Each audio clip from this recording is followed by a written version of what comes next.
and I'm getting mighty tired of your trifling ways and of listening to that jackass Bray. What up, y'all? How y'all doing? So, I was just live over on Periscope, and it got weird because people are weird. I was gonna put on a little makeup, but I'm gonna wait till I go to church and put on makeup. I'm gonna just get cute in the bathroom or whatever. But yeah, man, I am looking for jobs and like hunting for like places to live and stuff like that, and that's pretty much what's gonna consume my day, whatever. Last night, I got a little irritated because I was headed to my gym that has the nice sauna, and apparently I was more tired than I realized. And so I have a feeling that someone was expecting me to come back to a certain area in Compton, but I kind of get frustrated when that happens. Like, for a lot of reasons. Like, I'm tired of people making me feel like I don't do enough for them, or I need to be running around spreading myself super thin in order to prove that I care or something. I've done it for such a long time and I'm tired. Also, it's counterproductive. I can't get a million things done constantly having to run around all over the place. Like, I can't do that. Nobody can. First of all, when I live in Cali, most of the time, except with the exception of when I first moved here in 2008, I had a car. They didn't finalize the deal, however that works with car sales. And I was like, you know what? Keep this car. Just give me my money back. Gave them the car back, got my money back, and just like experienced being out here on the bus or whatever. That was whack and lasted for like a couple months. And I ended up getting a car from a coworker that worked at TGI Fridays. He sold me his old 1988 Mazda stick shift. So I learned how to drive stick shift. And my first car out here was like that old 88 Mazda with the cracked windshield. Like I was driving that back and forth to work. And it eventually gave out because it was an 88 Mazda. So then I was back on the bus. And what did I drive after that? Yeah, I was still on the bus. And then, that's when an ex-boo bought me a car. It was a used car, but, you know, he wanted me to get around, which was like I was so appreciative, like, wow, thank you, you know. And that car happened to be a Mazda also, an old Mazda. And that one was a good little car. It worked. It was getting me around. It took me everywhere I needed to go. And before I knew it, I was doing an audition for NBC in San Diego, and like it started puttering. I guess like driving it around LA was fine, but stretching the car out and taking it to San Diego was the limit. Like it was like, no, like all of this was cool, but San Diego was like, nah, we can't do that. And so the car started puttering. Next thing I knew, it was unable to be like fixed. It just kept breaking down. Had to get rid of it. I was back on the bus.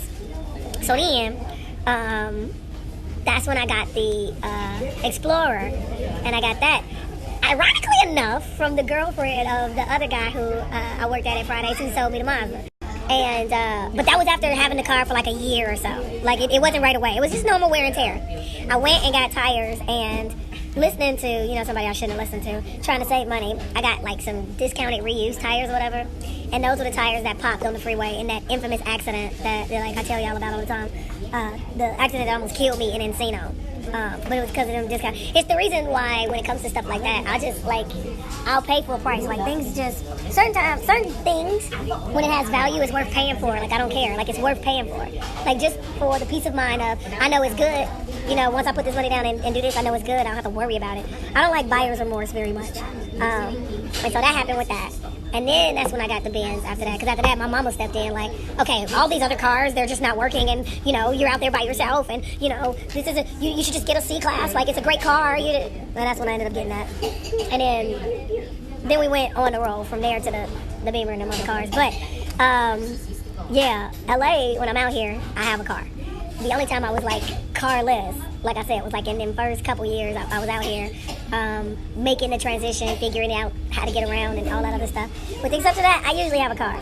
So being out here and being on the bus and having to, you know, be at the mercy of bus schedules, bus layovers and all of that, I just have no control over it. And it eats into my day and it eats into my time. And, real, like, disheartening when I get back to my phone or when I check a message and, you know, people are talking to me crazy, like, well, where are you? And it's like, unless you trying to pick me up and give me a ride or coming to meet me, like, doing something to take the stress off me or make things a little easier, I don't know what to tell people.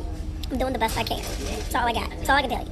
So, anyway, I came in here to grab something before I went there, and I'm going to worship and then take it on out of here and head back west. Because everywhere else I got to go is, like, west and, like, downtown and stuff, so.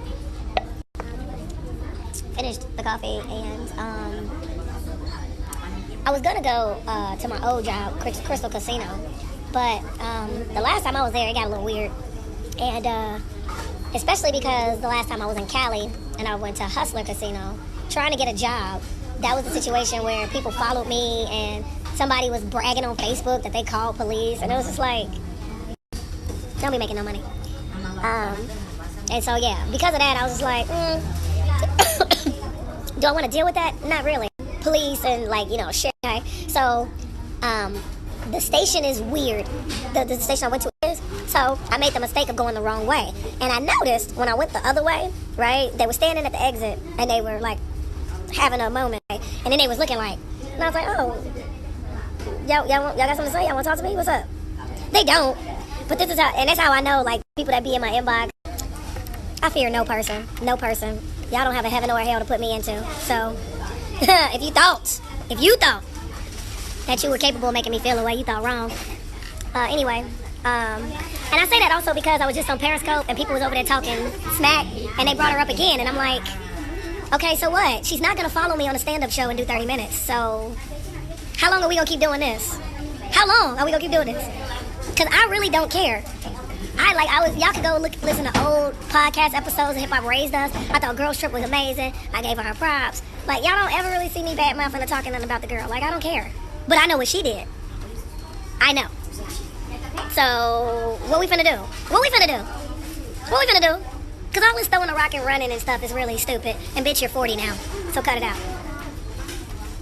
Bye. And I'm getting mighty tired of your trifling ways and of listening to that jackass Bray.